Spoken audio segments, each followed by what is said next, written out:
Okay.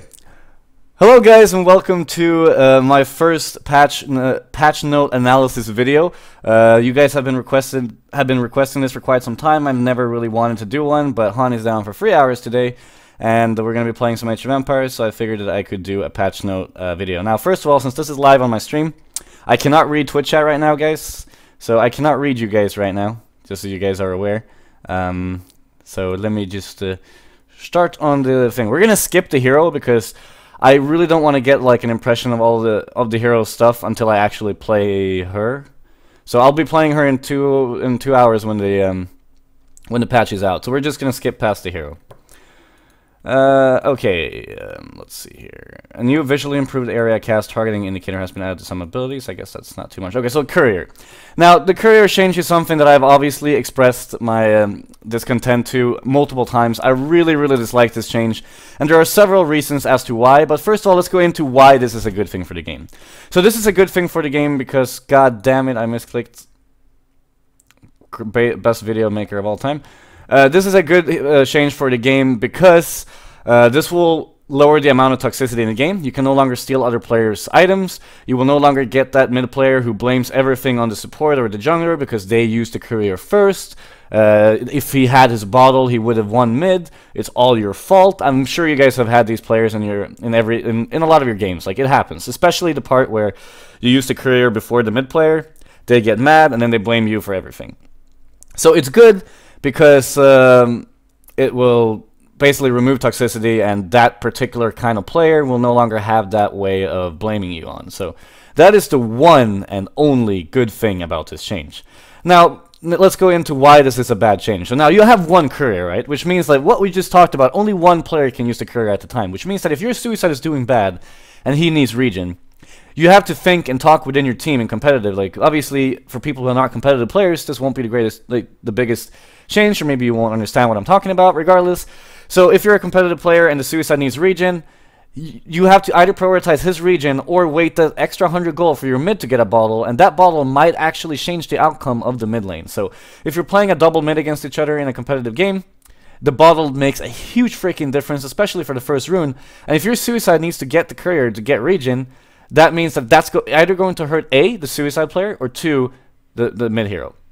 The jungler, however, maybe they blocked 3 of his camps. Maybe I'm playing Legionnaire.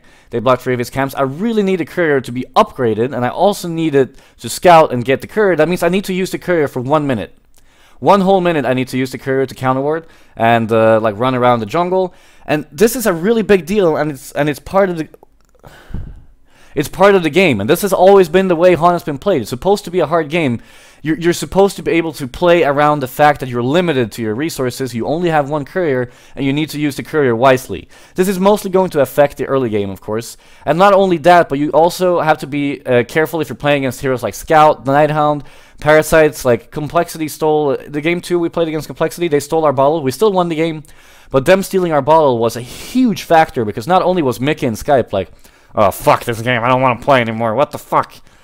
It also hurt our mid lane, like, so much. Now, you can count that I brought up all of these arguments against Frostburn, because I'm part of the balance call, and all of the arguments were agreed with, but at the end of the day, like, the competitive scene is 0.1% of the total player base, and I understand why they decided to implement this change, since, well, like I said, we're 0.1% of the base where we're going to be widely affected about this. Now, the other thing that they might not be taking into account so much... Thank you, Anna, for the €5 donation. The thing that they might not take into account is that people have been playing this game since back in beta, and like, it's how the game is supposed to be played. Like, everyone knows that there's one Courier. Like, I don't think they're thinking too much about the old players and the current players. Everyone who's been playing this game and loved it for so long, how much of a difference this will make to the game for all the, like, the old-time players. For new players, this is a great change. All in all, this is a good change for the toxicity, but a really terrible change besides that. So I am completely against this Courier change, and it's going to really change the game. It really will. And not only that, because of this thing, so you can no longer... since you can no longer scout with the Courier to counter wards, they implemented this change, which is another incredibly stupid change that I was also against. Like, up one placements will additionally grant vision of all enemy wards of sights and enemy wards of revelation in the area for 12 seconds. This means that you no longer have to actually search for the ward, cut trees to get to the ward, use the courier to scout for the ward. Like, there were so many aspects. You place it in a tree, you scout with the courier. Oh shit, it's not there. Oh, you need to upgrade the courier now, support. Oh shit, the support is 40 gold short of upgrading the courier. What can he do now? You're gonna have to use 2 of your blights that you really need as that legionnaire, because you need to have those when you're jungling. Oh, you actually have to use those and cut them down. Now, you don't have to do that anymore. All you have to do is place a rev ward. Oh, their ward is right there. Horrible change, completely against it. Tower targeting, you will no longer be targeted by the tower over lane creeps due to proximity. I don't like this either, but I think this is mostly because I've been playing the game for so long and I'm used to how towers work. So I just don't like change. Like, I just don't like this at all because I'm just so used to tower targeting. But I think this is fine. Now, laning. The high variance in levels between solo and duo lanes oftentimes forces a jungler or discourages participation in the lane. The jungler role is intended to be optional, not mandatory. This is a completely stupid statement. To encourage more diverse team rosters, we place more emphasis on duo lanes for granting more experience exclusive to lane partners. Lane creeps now yield 20% additional experience. I don't like this because they also changed the experience further down here, as you can see. So I don't like this because, like, they're basically trying to make the games faster, and games in Han are already fast. I mean, I don't know if you guys remember, but the way that Sync used to play, like my team, is that we used to push a lot and win games in 15-20 minutes. I think cycle 1 to 4 in Hunter Season 3, we had an average of 20 minutes per game. Is that a bad thing? No. That means that, and now they're trying to make the games even faster. I mean, sure, it's not a guaranteed faster game. I mean, if you play against complexity... If you play against complexity, you're still going to play the game for 2 hours. I mean, that's complexity. But I don't understand why we have to implement all these experience changes to make the games faster. Thank you, Mariki, for the donation. Next one here. Let's see. I don't actually have to read this out loud. Do I tower attack damage increase from 110, 130, 152 to 110, 160, 210 to tiers 1, 2, 3, respectively? I like this. It means that towers are way more... they're way more a factor because some... Like, with certain lineups and with the way towers work, it's really... Like, towers are basically not doing too much. Like, you can always dive a tower and still get out alive. So increasing the damage, like, reduces the amount of tower dives early and also increases the impact that TP will have and might do that little bit of extra damage to either chase someone down after you TP in or something of the sort. So I like this. I think it's good. They do, however, lower the armor in the tower, so it's easier to kill, but I think that's a fine change considering the increase in damage. But this does mean, once again, that this tower tier 3 will be easier to kill and go down faster. Okay, so tower health increased from 13,1600 to 15,1900. That means the towers will be harder to kill as well. Let's see, they increased... I actually didn't know about these changes, I don't remember reading these. Melee lane creeps attack damage multiplier against towers increased from 0.7 to 1. Okay, so they're increasing the... okay, so they're nerfing backdooring, but pushing with your creeps is a little bit better. That's fine. I haven't read these changes before. That's weird. I had the entire patch notes. Huh. Oh, must have missed that in the midst of it all. Okay, goal changes. Hero bounties can now be reduced by up to 50% based on that hero's GPM versus the game's average GPM. Wait, hero bounties can now be reduced by up to 50% on that hero's GPM versus the game's average GPM. Huh. Okay. Hero bounties proximity goal per level decreased from 75. Hero goal based bounties increased from 200 to 250. Gold given for ending kill streaks. Oh, okay. So just increasing the general goal of killing a hero with a higher stack, just like it is in Dota, for those of you who play that game. I remember us talking about this in the balance call, and we didn't really mind about it. Like, we would think it's fine, like, having a hero that is immortal, that is even more expensive, and you get even more gold for killing him. I think that's totally fine. Gold loss on death can now be reduced up to 50%. This is also good, because this basically helps the support players a little bit, because if there's an immortal Deadwood running around one-shotting your supports, they won't lose as much gold as they used to. So this is also a change that we suggested as competitors, if I recall. I'm not sure. I think it was Insania or someone of the sort. Maybe not Insania. Anyway, I'm totally fine with this. I think this is a good change. And I think overall, these gold changes are totally fine. I don't have any problems with them, and I think they will be a good addition to the game. And I like that they're increasing the bounty for higher streaks. And here comes what I talked about, experience changes. Me no likey. So it largely favors players. I don't care about their reasonings. Where's the actual changes? Players not split. Here, yeah. So basically, if you die, you will still get experience if with the other players, as long as they contribute to the hero kill. So you jump in as a support, you stun there, whatever, but you end up dying, but you still get experience. Another thing to make the game faster and increase the experience and levels, which I'm heavily against. I don't understand why. I think the game length we have right now is very good, and I don't really see a reasoning as to why we would make the game even faster. The only thing that we suggested in Sync, and I think Mint and a couple of other teams agreed with. I can't really talk too much about who was there, what we talked about, but one of the things was that we think that if you use something global, you should get experience. Like Thunderbringer Ultimate should yield experience on other sides of the map, because then it also increases his viability as a support. For example, Bombardier should get experience if you ulti someone. Like global abilities should yield experience, but not if you're dead. I don't understand why they implemented that whatsoever. They did decrease the bounty from experience from 90 to 75. Experience from hero kills rescaled from 90 per level to 65 plus 5 additional increment per level. So yeah. Obviously, the higher level they are, you'll get even more experience from killing them. So I disagree with the experience changes, and I know that most people did, but regardless, let's go to the next one. Another one to increase the pacing of the game and make the games faster. The 4th melee creep now spawns at 11 minutes instead of 15. Second at 22 instead of 32. That's a 10-minute change. Imagine having a Rax at 22 minutes and have double archers from that ranged Rax. I'm sure you guys understand that this is insane. And once again, not something that we need. Same with experience. Like they're just trying to increase, like pace up the game even more. And come on. How fast-paced isn't our game already? Like, Han is already a really, really fast-paced game, and I don't understand why we have to make it faster. I really don't. So, I'm against these as well. Casual mode, don't give a shit. Heroes that have the tournament rules, Parallax. I don't know if I like them adding it to tournament rules already. I think it's good because more heroes is always fun, but this hero is incredibly broken right now. I know that there's a nerf further down this list, but I'm not sure if it's enough, and I would have liked for them to wait until next cycle, or like 2 weeks, so we can see if the nerfs were good enough before they added him to tournament rules. But it's fine. Like, it won't break the game. I think it's fine. They're removing Forsaken Archer, Ravener, and Vindicator. I think that's good because these are kind of heavy reworks, and you don't know what kind of impact they will have to the game. So it's not smart to have them in competitive play so competitors can play them. So good thing that they removed these three. Okay, so Arachna. Can be activated while stunned or silenced when the skill is level 2 or higher. Cooldown increased from 22 to higher. Very good buff. I think this is good, and don't think it's needed, but I like it. I think it's a really good change. It will definitely increase her survivability because that's one of her biggest problems in team fights. So it's a good change. I think I even suggested that one.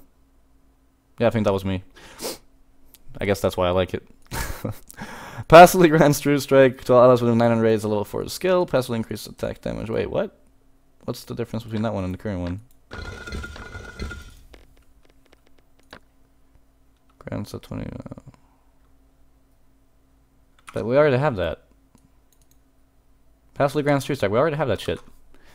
Passively increases attack damage up to 46 to 800 when damaging non-building target based on how much health. Oh.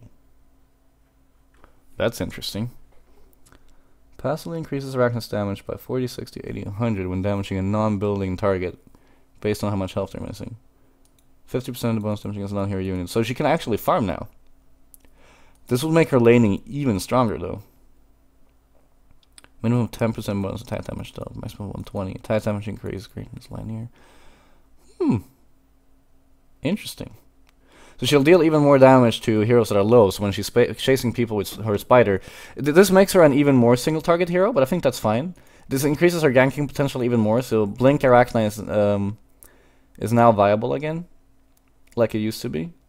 I'm not sure what to think of this. I mean, if this is minimum of 10% bonus attack damage though, right? And this is that on every level? If this is on every level, so level 1 you have what, 62 to 73 damage as an Arachna, right? If you skill E level 1. So you'll deal a minimum of 6 damage extra. Holy shit. Arachnon's going to be an insane laner, which will Gunblade will be as well. We're going to come down to Gunblade soon, and Gunblade's going to be broken. Anyway, artillery mana cost increased from 10 to 15. Good change because artillery was completely stupid. Like, I didn't know this. I played against artillery last week, and he dealt like 600 damage in 4 seconds at level 2. I was like, what? How is that even possible? So I think this is good. Good nerf. As for Behemoth, I know that we talked about this in the balance call. I personally was against nerfing Behe in any way because my personal opinion is that Merrick's Bounty is the only reason why Behemoth is OP. I think Merrick's Bounty is stupid and should be removed from the game, as I've said 100 times before. I really dislike the fact that there is an item in this game that people benefit from doing absolutely nothing. Like, Merrick's Bounty literally promotes doing nothing. You stand still, you don't die, you get gold. Stupid. It's just not a good item for this game at all. And I think that's the reason Behe is OP. However, his W does deal tons of damage, and it's only a 50% decrease at max level, so, and 25% at the level before. So, it's a fine nerf. I don't mind it at all. Oh yeah, here. Although Merrick's Bounty is a key compliment. Oh, he actually added that argument. Thanks, Aaron. That was my biggest argument as to why not nerfing him. But this is fine. This is fine. Okay, nerf. Kronos is a hard carry and it's meant to be played that way. However, competitors began using Kronos as suit. Yeah, I remember this change. Basically, it's now percentage based again, so you can't like wait until you have 1 point in E, TP top lane, blink in, stun, and kill someone. But it does get stronger as long as the game goes and the more attack speed you have. I think this is a fine change. I don't really feel like that this was necessary. I don't feel like Kronos needed a nerf.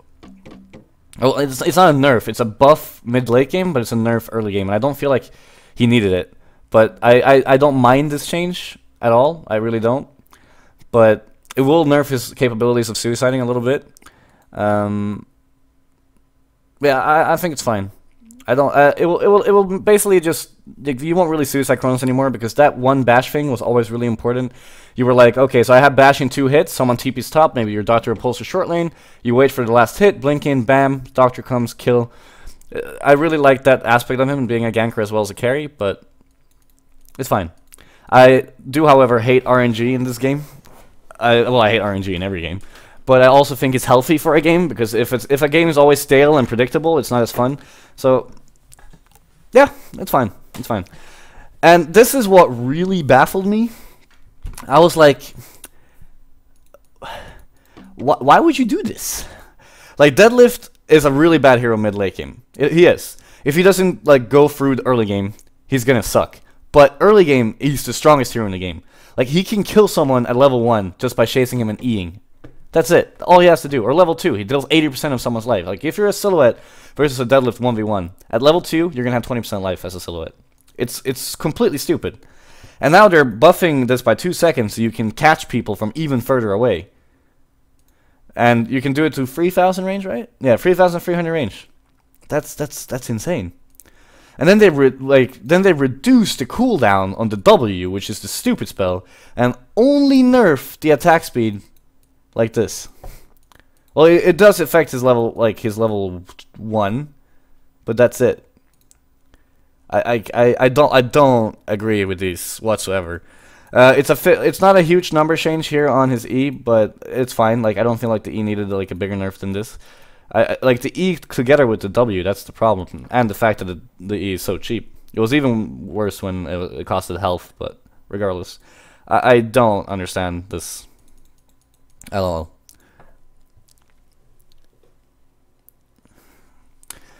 Alright, so Deadwood. This was very interesting, this change here. I'm not sure what to think of it yet. The Q dealing physical damage, I really like that. I think it's really good.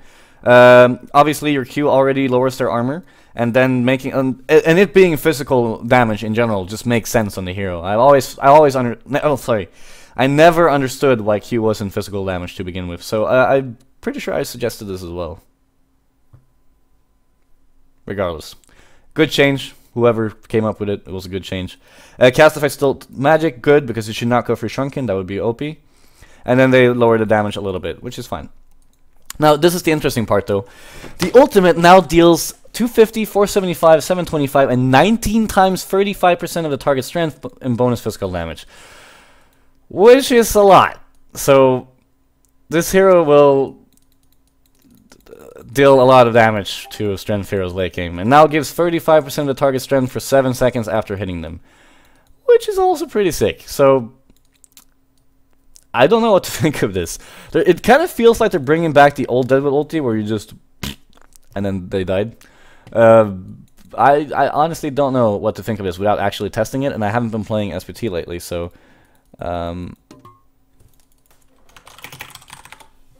yeah, I don't know.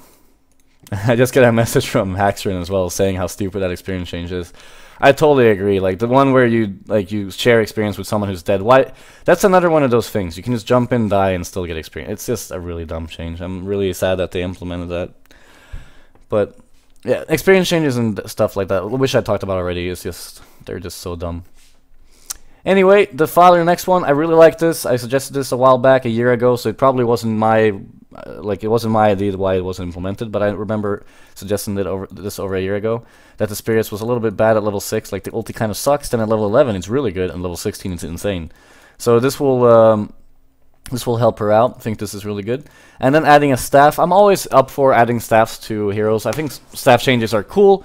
However, staff won't be bought that often, but I still think it's a fine change. Adding staff to any hero, like I would like there to be a staff of the master for every hero. I really would, but sadly, some heroes you just can't do it for. Like, what would you do on a Valkyrie staff of the master? Like, your ultimate can no longer be spotted by eyes and rev wards.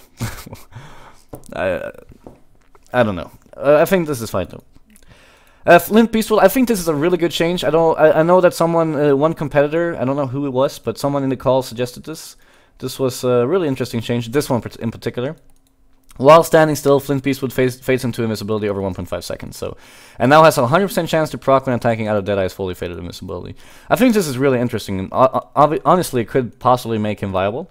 I will definitely try the hero myself a couple times, but I think this could be really good for the hero. As for Forsaken Archer, I will not comment on this, just like I'm not going to comment on, just like I didn't comment on the new hero, because I really need to play these. Regardless of how they look on paper, I've been wrong before. Like, I've looked at something on paper and I've been like, this hero's fucking, like, insanely good. And then I played it and it was terrible. So I'm just gonna refrain from commenting on Forsaken, Vindy, Ravenor, and the new hero until I played them. So, it does look really good, though, on paper, but that's all I'm gonna say. And this was a really cool staff change. I really like this. So, when activated, you apply your current level of Ice Imprisonment to yourself. So basically, you'll take less damage yourself. So you can't just kill a Glacius ulting anymore instantly, like you used to be able to. Really cool. And then not only that, if you hit a hero 3 times with your ultimate, they will all get frozen by your W. So I think this is really, really cool. Really nice change. Kudos to whoever came up with this. This is a really cool staff change. I like it. Let's just read Twitch chat really fast here.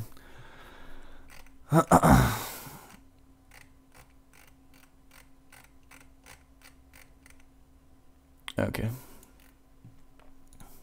Over 800 people. Okay, next one, Gladiator. Really good change as well. I know we talked about this in the balance call. We all agreed to it. Gladiator is like, his ulti is OP. Like Gladiator's ulti really is OP. Like, if you've ever had a team fight against a Gladiator whose team was ultied, you can't do anything. So this is good. 10 seconds to 5, 6, 7, and cooldown increase a little bit. So good change from Gladi. I like it. And now this is the part. So Gunblade was tested in SPT about 3 years ago. I know, because I was one of I had the most impact on this hero at the time, and I played this in SPT all the time. And this was in SPT 3 years ago. Basically, this worked on, like, your E worked on creeps, and it worked on denies. So you just stood next to your creep wave, and you denied every creep, and you can't do anything about it. Like, imagine Gunblade against a melee hero. You just run up to the creep wave, and whenever he runs up, boom, 90 damage, boom, 90 damage. He backs off, denied, denied, denied, denied, denied. Nothing you can do, which was why this was removed, because it was too broken. So they removed it, and that's how the current Gunblade is in the game. And now it's back. So I don't like this. I remember playing this in SPT and it was completely broken, but I don't remember the exact numbers of the E in SPT because it was 3 years ago, so I obviously don't remember. But yeah, we'll see. But this was completely broken 3 years ago, which was why they didn't implement it. Okay, so cooldown from 90-75-60 to 70-50-30 allows him to be in a team fight and always single target someone in a team fight. Both a good and a bad change. If you're ganking a lot, it's really, really strong. If you're team fighting, it's a good thing because like Gunblade's thing is taking out a single target just like Arachna. But it does remind me a little bit too much of Arachna because they have the same cooldowns now and they're both single target based, and they both deal a lot of damage to that single target. But I think this, I'm not sure about this. I think it's fine. It seems like a little low cooldown though, but like imagine a Genjuro Gunblade just ulting someone top, TPing bottom, ulting the next one. Like, feels a little bit broken. Clanks, good change, nothing much else to say. They decrease his agility gain by a small margin. They increase the mana on W, which is good because mana is really hard on him at the start of the game and mid game before you get whatever item you decide to get. And this here, whenever you get attacked, you lose situation. You lose 4 seconds of your flight instead of 2.5. Yeah, right. Yeah, exactly. And the first minion, the one with Chain Lightning, is swapped, so you can't kill stacks before level 11. But I honestly think this change doesn't do shit at all. I don't see how this is going to have any impact on the hero. Like, you will have your lightning by the time. You'll still have your lightning by 10-12 minutes, and that will be enough to clear a stack anyway, so I don't really see how this is going to make a change in terms of farming, which I guess is the reasoning. I was not in the balance call at this time when they made this change, so I don't remember what was discussed. Wait, what? Oh, never mind. Okay. Okay, so a hero that has always filled an extremely cool niche in the game, but has never been fully explored by competitors in a public player base. That's not true. I play Soft Warriors all the time. Base damage increased from 47-57 to 53-57, so basically just increasing the lower amount so he can last hit without a hatchet. Good change. Magic armor increased. No comment. Strength gain per level increased. No, not good. He's already really tanky. I don't really feel like he needs that little, but it's not too much, but just don't feel like he needs it. Radius increased from 225 to 250. I think that's good. Health regeneration reduction, enemies on health regen steal changed from 50 to 30, 45, 60, 75, and minimum true damage per second increased from 10 to 15. I think this is good as well. So the Q range is increased. I said it's good, but I'm not sure if it's going to be too good because, like, still think about it. Like, it deals an incredible amount of damage to current Q cell force, and it has a low radius, and that's the entire point, which is why it's balanced. So I'm not sure if this 25 is going to do. I think it's good because a lot of Soft Warriors players are not that good, and it's easier for the public. But I'm not sure if it will be like a little bit too much in competitive if people start picking the hero. In addition to the soul mechanic, you gain a bonus 20 health regeneration. Staff of the Master. All Staff of the Masters are good regardless of what they are. I just want more staffs in the game. I won't be buying staff in the hero, but still. Now, Magebane. This is a mini rework of his Q ability. Magebane now gets more magic armor originally, so he's harder to kill with spells, and he already is, because when you flash, you give armor to yourself and your teammates. But he's even harder to kill now. Mana combustion changed from 16, 32, 48, 64 to 6, 14, 22, 30, plus 3, 4, 5, 6% of the target's max mana. So this is going to be even better, obviously, late game, and it allows you to burn their mana pool faster, but the lower they get, it's harder to drain. But it will still get them from full to lower way faster than before. So I think this is a fine change. I like it. Then the increase of the radius on the ultimate.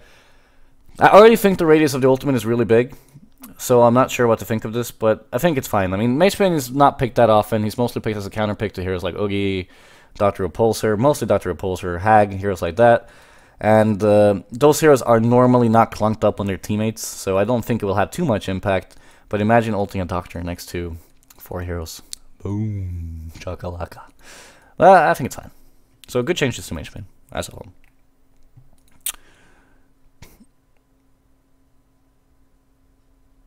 I didn't understand the Gunblade. I'll explain later after we're done here. It's max mana, yeah. Oh, wait. Is it max mana? Did I read wrong? I thought it was current mana. Oh! I'm stupid. Max mana. Huh. Alright, let's do some fast math here. So, if they have 1,000, that's 60 mana on every. So if they have 1,000 mana pool, then he does 30. Then it was basically 90 mana drain per hit. if they have 1,000 mana. Interesting. And normally would be 64. So if someone has 1,000 mana hero pool, hero pool. If someone has 1,000 mana pool, that's 90 mana drain instead of 64.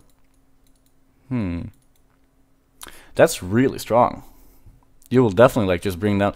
Does this propagate to illusions? I know it's 1/3 on illusions, so before 64, like it was 1/3 of that. Do they propagate 1/3? So do they take 2% of the target's max mana? If anyone knows, because that would be insane. Imagine the amount of mana drain you do on if you have a Geos and you use your hero and illusions. Wow, I didn't think the change was that strong. This makes it even more viable against heroes like Oogie, Doctor, or Hag.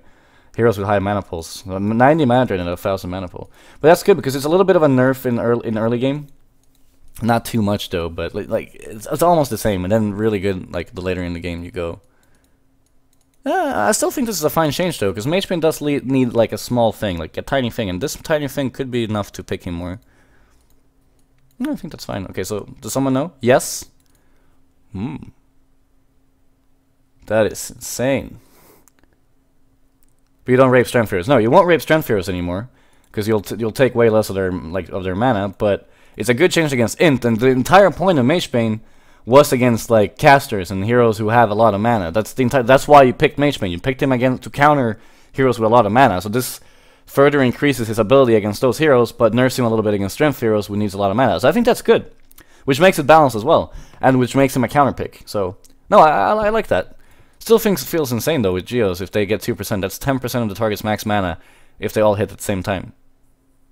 Oh, plus the tiny bit that they get 1/3 from this. Interesting. Interesting. Interesting. Okay, Moira, really good change. The stun is now 1.25, 1.5, 1.75, 2. So you have to max it out now. You already did that before, but it's still a good change. Magic damage reduced, also good because like a 4-man stun with 280 damage to every 1 man as an illusion TPing in with a blink. Come on. But so yeah, this is a good change. And W being perchable, really good. You can now counter it with Nullifier or Pearl, because Pearl can now target teammates with her Q. See what I did there? Pearl counter pick versus Moira. No, but it's good. Good changes to Moira. Good nerfs, definitely needed. And this is really good. I really like this. I think we should have more of this. Basically, Moon Queen can now get increased night vision per level of E. So during nighttime, she can see way further than everyone else, kind of like a ward. And I think this is really cool. I don't know why they haven't done something like this before in terms of other heroes, like more than they have. So I really like this. Good change. And not enough of a nerf to Meraxes. Still going to be picked all the time. Don't think this will make any difference whatsoever. But it's a tiny bit of nerf. So hey. Good nerf to Myrmidon as well. Myrmidon's ulti has been really strong with that insane amount of magic armor. Myrmidon isn't picked and competitive, but she was still very strong in terms of her ulti form. So good nerf and required. Good nerf and required. Was my mic muted? My mic was glowing red. You guys can hear me, right? Doesn't look like you can't hear me. You would have said that you couldn't otherwise. Oh well. Okay, so Pandemonium. I really like this change. I think it's really good. You lower the mana cost on Flick. Base intelligence is increased. Lower mana cost on Cannonball. Really good. As a whole, this is an incredibly good change to Pandemonium. I think that this will actually make him viable. Flick now has really short cooldown. Lower mana on all his spells. Faster at cast time on ultimate. Great changes to Panda. Great changes. Really like all of them. So good, big thumbs up to that. We do hear you? We couldn't hear you? Okay. I thought for some reason... My mic was muted, but for some reason you guys could hear me anyway. Oopsie daisy. Hopefully you didn't miss out on anything. Okay, Parallax. I talked about this. I don't know if this will be enough. Parallax is currently broken, but not after this patch. We don't know. We'll see if he's broken or not after. I'm not 100% sure, so I'm going to need to play the hero, but this right here causes this ability to deal superior magic damage and halves the cooldown at each level. So Parallax ulti goes through Shrunken. Sounds absolutely batshit insane crazy to me, but we'll see. Pearl. I really like this change. I know that I was part of the suggestible crew about this one. Targetable on allies, so you can now purge debuffs. And second burst radius is increased, good as well. The magic damage being increased is also good. So yeah, I really like this. The total damage to single target is nerfed, as you can see, but as a whole, this is a really good change. So I like it. I like it. Second burst movement speed duration increased from 0.6 to 1.5. So all in all, a very good change to Pearl. You can target allies, you can purge them, but you can also use it more aggressively, and it does a little bit more AoE. So really good change. Ulti also really good. The push now goes by magic immunity. Stun airtime increased by a smaller amount, and the cooldown is reduced. So good changes to Pearl. I like it, and this I really like as well because Pesty has been out of the blue for a very long time, and the reason for that was that they nerfed his stun like really hard. They like really nerfed the Pesty. If you guys didn't know, Pesty's stun used to be 2.5 seconds at all levels, and it went down to this, and now it's back up to this. So good change to Pesty. Might make him a little bit more. Might make him played a little bit more, but we'll see. Then we got Prophet.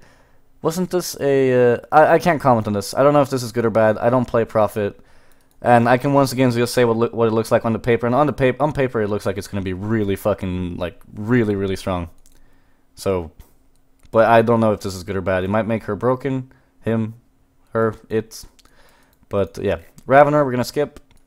Riftwalker, I really like this. I think this is really good. I love Riftwalker, always have. I managed to get my team to pick it a couple times in tournaments. I absolutely love this hero, and now lasts 4.5 seconds, down from 6. Total damage output remains the same. So Riftwalker's damage potential in E is crazy.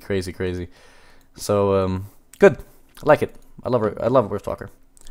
Riptide, I honestly already think that Riptide is an incredibly strong hero. It's incredibly underrated, and it's picked all the time in tight competitive games. And I don't think these buffs are needed whatsoever. Twice as easy to control, cooldown reduced everywhere, increased on the puddle. I think this will make the hero like too strong again. I think this hero will be too strong after this change. Yeah, no doubt about it. This hero is going to be too strong after the change. But we'll see. Going to be playing him myself again. I haven't been playing him since the change, but I saw people play it in Thailand. I think it was Exynis mostly, and yeah. Insane. Scout, really like it. Good change, increasing the movement speed bonus a little bit, lowering the cooldown and vanish. Yeah, good change. Buffs him a little bit early, so he's easier to suicide again, and allow him to roam. So yeah, I like it. Good to get some love for Scout again. Silhouette, small tweak. I was against this change. Every competitor was against this change. Regular Silhouette players, sorry if I'm saying regular, I'll say public players who play Silhouette will not feel a difference, or 99.9% of them won't. Competitive players and regular Silhouette players will feel the difference, and this is actually quite a huge change. So, yeah, I don't like this one. I do not like this one. I think Silhouette's fine. People just need to learn how to deal with her. Succubus is the single target debilitator hero. I don't care. Okay, cast action time reduced from 500 to 300. Target damage output adjusted from 40 to 26, 44 to 50. Duration, whoa. Okay. 16 seconds? Was it like 16? It was 16 seconds before? I don't remember this. I haven't played Succubus in a million years. Now, regardless of this, which is a good change, this is really cool. Succubus can cancel Mesmerize on herself at any time. This will be like a lot of jukes, a lot of cool stuff. I think this is a good change. Cooldown decreased a little bit and cast range increased. I'm not sure how much I like the cast range increase, because the downside to the ability of Mesmerize was that it was hard to catch, because if it had a high range, like Succubus would be picked every game. I'm not even kidding. You'd go blink into Shrunken, blink in, Mesmerize, ulti someone else, and then you win the fight. So I'm not sure how much I like this, but Succubus will definitely get more playtime, at least in public games. I'm not sure about competitive still, but I think these are pretty insane changes, and the ultimate cooldown being lower as well will allow her to be even more played. So I think it's good to increase the playtime for the hero, but I think that it might be a little bit too strong, but we'll see. Tundra, this change is amazing, amazing, amazing. I suggested this. This is really, really good. No, but this is really good. No, I didn't suggest it. I'm not sure what I'm talking about. I'm just happy because I think this is really cool. I don't know. I think it was actually as Frostburn who came up with this idea, and I was like, what? That's insane. I like it. Because Tundra has always been a favorite hero of mine. I really like him. It offers so much map control. It's such a fun hero to play, and well, I like micro heroes. But you can now, it now reveals people who are smoking. So imagine that 5 heroes are missing on the map. You just know that they're top lane. Like, for competitive players, it's easy to read when teams are doing like desperate plays. But the problem is that you can't counter a smoke because they can just pop up straight on top of you and kill you anyway. With this change, and if you have a Tundra, you now know exactly where they are if they're smoking, and you can set up a counter play. So I think this is really good. I think this is really good. I like it a lot. And increasing the damage at level 2 of level 3 of Curl, I think that's fine. HP increased by 4. Okay, so this is just consistency changes then. These, how the hell was it even like this to begin with? Well, this is consistency changes, they're good. And this right here, attack speed bonus increased from 15, 30, 40, 60 to 20, 40, 40, 60, 80. This is good. I think it's fine. I already like this ability a lot, and buffing it a little bit is totally fine by me. It won't make him broken or anything like that, so fine. Bitch of the land, park my car. No, but it's a really cool change. I really like this. What they're doing with Shiver. I think it's cool. Vindy, gonna skip. War Beast, mana cost increase from 25, 20, 15, 10 to 30 at all levels. I think that's totally fine. Warranted nerf. Now makes it even harder for you to jungle War Beast and skill Battlecry. You're gonna have to pull a lot of mana pots. So either you get E, you farm faster, but it won't help out your team, or you're gonna have to ferry a lot of mana pots and be a little bit later on your items. So, like it, good. Don't like this in Wild Soul. I think Wild Soul is totally fine as he is right now. I think Wild Soul is very underrated and really strong, but this does increase his jungling a little bit, so I guess you can jungle him a little bit faster. Gonna be testing him for sure when the patch comes out in the jungle, and yeah, but I don't think it's needed. Don't think it's needed. Quality of life change since Sono Scream's radius does not significantly improve as his skills level up. This is how it used to be. It used to be 500 radius at all levels on Hag, so it's just reverting an old nerf. Fine, that's fine.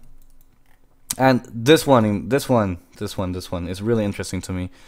They nerfed the damage of the cyclones by half of pretty much every level, but they now have double the radius, so it's very a lot easier to get damage out from your cyclones. And not only that, you will now passively gain a cyclone every 20 seconds. So you can actually level 1 jungle Zephyr, in theory, which is obviously what I'm going to test out as soon as this patch goes live in practice mode. Because more jungle heroes is, well, it's good for me. So this is really interesting to me. And it no longer deals 25% less damage to creeps and neutrals, which is also good. So yeah, I like this. I like this. I hope this will be fun and good.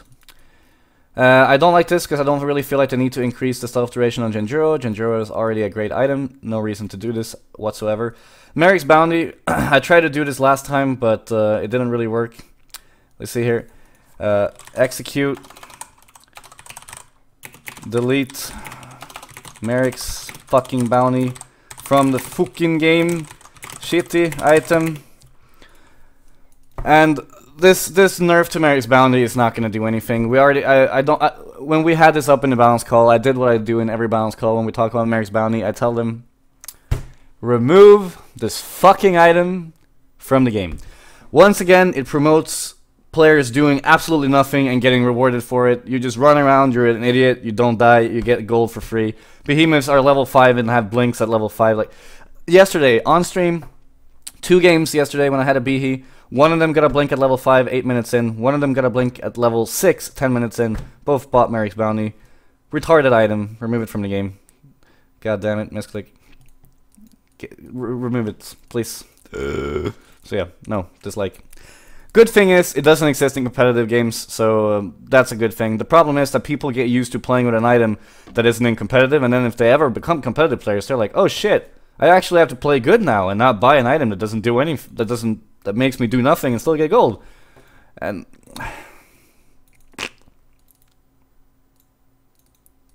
So, but yeah, I don't know. It doesn't do a difference. It's still OP. Tree shop cooldown is no longer shared with Logger's Hatchet. Good change. This is good. Nerfing the Thunderclaw in price in the start, so it takes a little bit longer to get. And then just keeping charge timer the way it is lowers the recipe. Good change. And here comes something that is obviously something that I have explained multiple times on stream. What are my thoughts regarding the jungle changes? And first of all, I really want to make a point saying that these jungle changes will mostly affect carries. And you're like, huh? Carries? Yeah, because every good jungle player knows how to jungle properly without really losing any time. And all the good jungler players will barely be affected by the fact that corpses now no longer block camps. But carries who always kill camps inside, or players who always kill camps inside, those are the players that will affect. Because keep in mind, like, a silhouette runs over, there's 10 seconds left, she has to kill the camp outside when she can in fact just run in, kill it in 2 seconds, go next camp, kill it in 2 seconds, and both of them respawn. Like, within 10 or 15 seconds, a silhouette can clean 2 camps if they were inside. But since she has to drag them out, she can't do it at the same time. So this is a change that will affect carries and players that will be farming jungle a lot, because they no longer have to waste those extra tiny seconds on killing the camps outside. Now, it will affect jungle heroes such as Warbeast, because Warbeast, the way you used to do it was that you killed the easy camp inside, you went out, it spawned again, you killed it again, you got level 2 instantly. And it will also affect you when you play against like camps like Antler healers. I'm sure you guys have seen me Dr. Jungle like 30 times now, and I always start in the medium camp before I stack the easy and the hard camp. And the problem is that when I ever get the Antler camps first, I have to kill it inside. Like, I can't kill it outside, because I can, first of all, not finish it in time to stack both my camps, but I also have to just kill it inside in general. And if you're a Tempest, you also have to kill the Antlers inside, because killing them outside is a pain in the ass. So the Antler will, like, it's good. I like this change because it removes a lot of tedious things. And this camp has been, I've been complaining about this camp for over a year. It's completely stupid. It has ruined so many stacks for you. Like, they've had to fix the camp like 3 or 4 times. Like, just the actual camp in general is just really bad. So this change will actually remove the Antler healers and necromancers and that camp in general from blocking camps, which is a great thing in general. And they also did this, that they no longer spawn Somlings on if they're not owned by a player. And the Somlings that spawned and gave a tiny bit of golden experience, those were usually the ones that ruined your stack. So really good change. Corpse is no longer blocking camps from spawning. Once again, it won't affect good jungle players that much, but it will affect the game more and give a little bit more gold to carries and other players. And it will be easier for new players who kill camps inside because they don't know, or they're bad, or they're too lazy. So overall, a good change for the game, but it does make the game a little bit easier, and we already think the game is getting more casual with the Courier change. So good and bad that it no longer blocks camps, but a huge pain in the ass with the Antlers is finally gone. Now, this, however, will affect a lot of junglers. This will affect Dr. Repulsor, it will affect Tempest.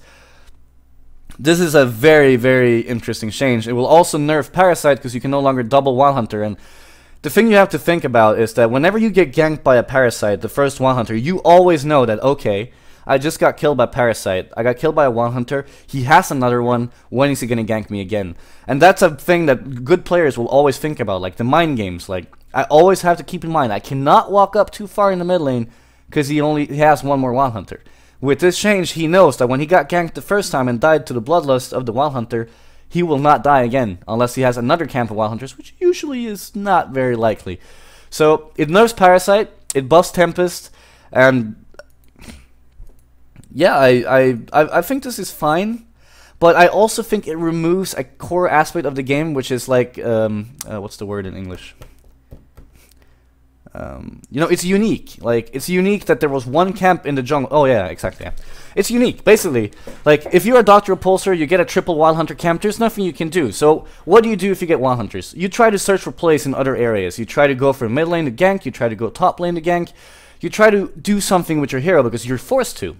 Like, there is the way of being... There are several ways of making a decision. It's because you want to or because you're forced to. Well, in this situation there is. Either you want to or you're forced to. And being forced to because you get Wild Hunters is a good thing. Like, it's good that there is a camp that forces you to make plays instead of just sit AFK in the jungle. It is RNG based, but it's still a good thing because you can now...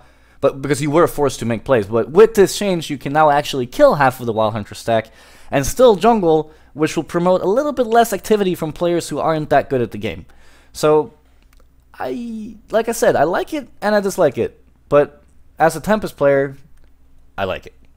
As for the game, don't know yet. I'll see what I think in the end.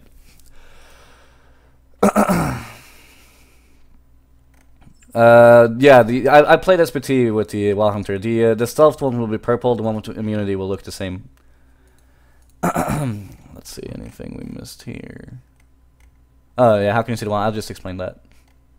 You have been talking for 30 minutes. Yeah, my throat is kind of like. I'm gonna get water straight after this. We're almost done with the patch. Okay. Message of the day. Patch avatar discounts. Don't care. Community funding. Good for me. The 4th edition of Montgomery Friends. Okay.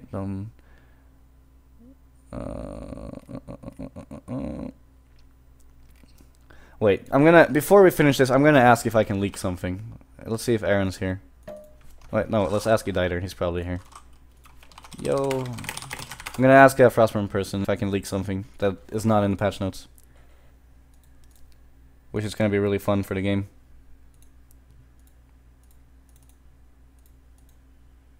Ah, damn it. Alright, who else do I have on Skype?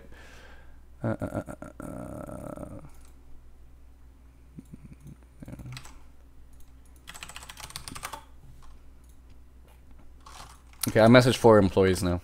Let's see if any one of them responds. Ah, damn it. Oh, sorry guys, I'll try it. As for avatars, I have seen the prisoner avatar, and I've seen this the Vindicator one, and they look really cool. The other ones I haven't seen, so I can't comment on them.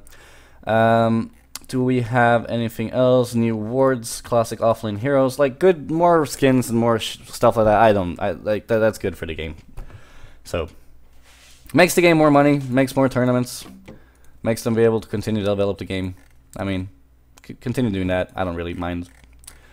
I'll keep doing avatar series for you guys, so you guys can decide whether or not you want to buy the avatars. Was that everything for this patch? New models? Oh, cool. Bug fixes. That was it. Okay, guys, I hope you enjoyed my first patch analysis. I didn't intend on speaking for, I don't know, 50 minutes or however long I've been speaking now. But I hope you guys enjoyed my patch analysis and what I think about every change. I sadly can't comment on every single thing that I want to because I'm under NDA, so I can't leak everything we talk about and stuff like that. But I tried to share as much information as I could without Frostburn getting mad at me for leaking stuff. So yeah, hope you guys enjoyed, and don't forget to subscribe to my YouTube and stuff, and check out my Twitch where I'm currently live streaming for 830 viewers. And yeah, thank you for watching, thank you for listening, and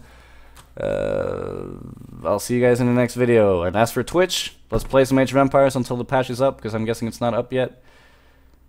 2 hours until the patch goes live. Yeah, okay, so we got 2 more hours until we can play the game.